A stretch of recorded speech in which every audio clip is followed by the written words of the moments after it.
had reached this stage of my mental evolution when in May 1870 the emperor proposed a renewal of the compact between himself and the people.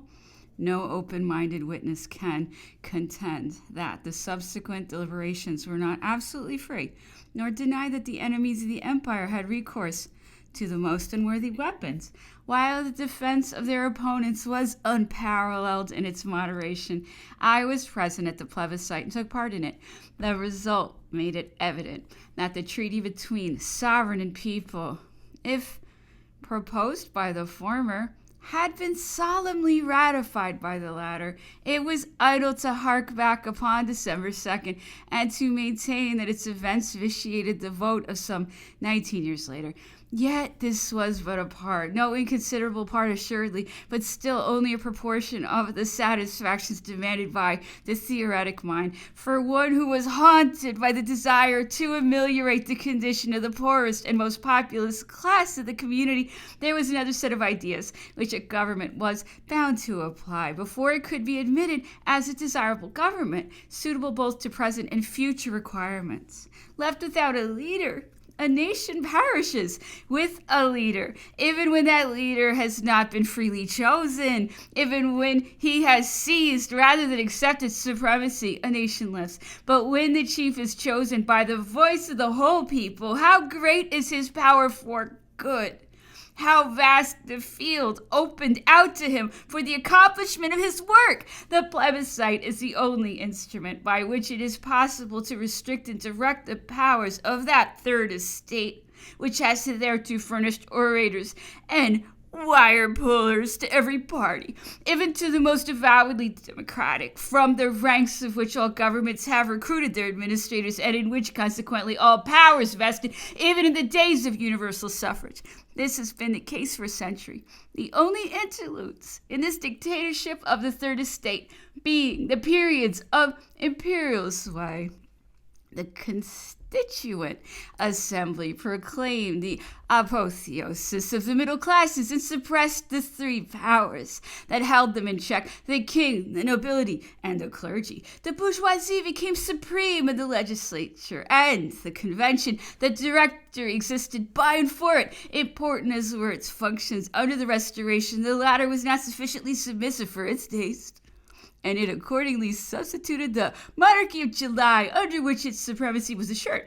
In the Constituent Assembly of 48, as in the legislature, it attacked the anointed of the people, firstly because of the popular origin of his power, secondly because it dreaded to find in him an adversary such as it had encountered half a century before. The coup d'etat of December the 2nd was an attack not upon the sovereignty of the people, for its author was the chosen leader of the people, but upon sovereignty of the middle classes in the persons of their parliamentary representatives, whose resentment was the keener that they foresaw further encroachment on their usurpations and feared that the popular dictator would take the utmost advantage of the national vote, which had invested him with supreme powers. Simultaneously with this assumption of political authority by the middle classes, from 1830 onwards, an economic transformation had been taking place. The toil of the individual workman and the output of small workshops directed by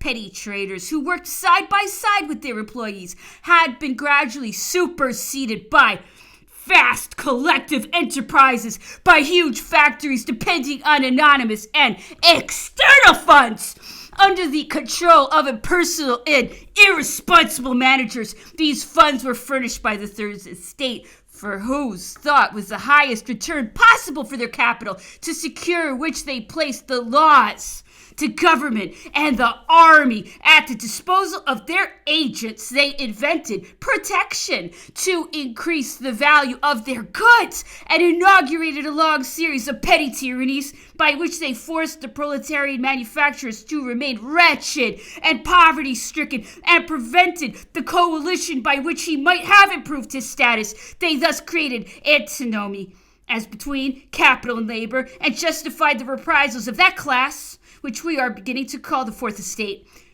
2 dates will be sufficient to mark the genesis and growth of this new power.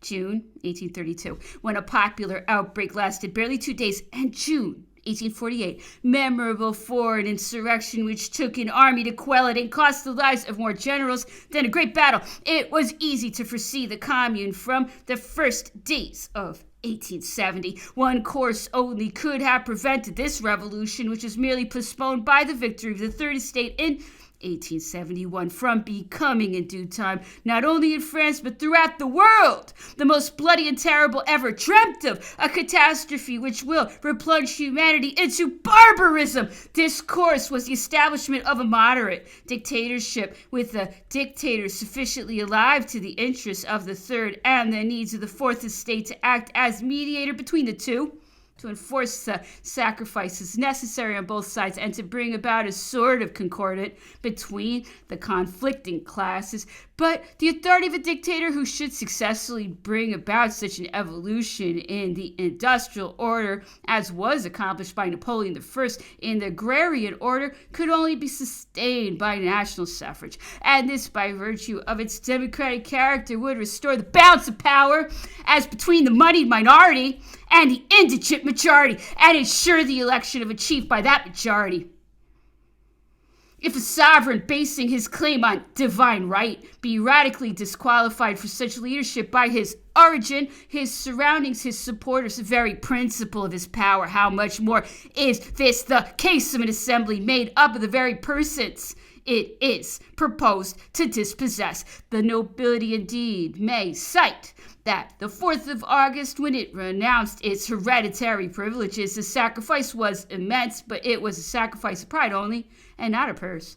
The nobles did not renounce their pecuniary privileges, but agreed to their redemption by the nation. There will be no 4th of August in the history of the Third Estate. Its privileges are based on money, and money it will never be induced to relinquish. Personally, Napoleon III perceived the greatness of his mission, personally not as a man of strong will, for he had little force of character, nor as a man of genius, for he had no genius, but as a man of intelligence, honesty, and deep convictions. He had prepared himself to play his part. Unhappily, throughout his reign, he was the hostage of the Third Estate, in spite of which, and as the opponent of which, he had been elected, forced by the Constitution from the very beginning to choose his ministers from a middle-class assembly avowedly hostile to him. He was obliged to govern through an executive, not one member of which had voted for him. In later times, when he had shaken off the yoke of the assembly, he was driven by force of circumstances to choose all his instruments of government from among the Third Estate. Whether they came from the right or the left, they were all alike. And it was only by dint of that gentle obstinacy peculiar to him that the emperor succeeded in forcing upon them those principles of social reform he himself had at heart.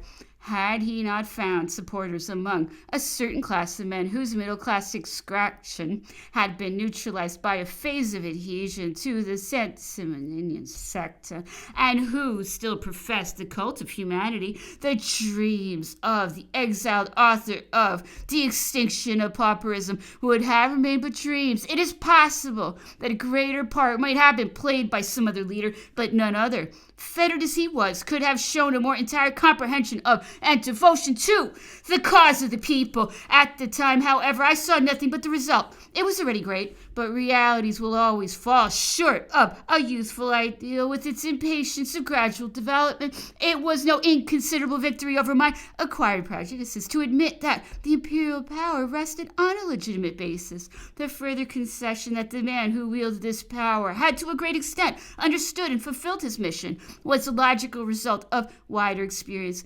And honesty itself compelled it but to establish in my mind the sovereign conviction that absorbs all other sentiments, that produces a fanaticism born of faith, some electric spark falling upon the scattered elements, infusing them into sudden illumination was still necessary.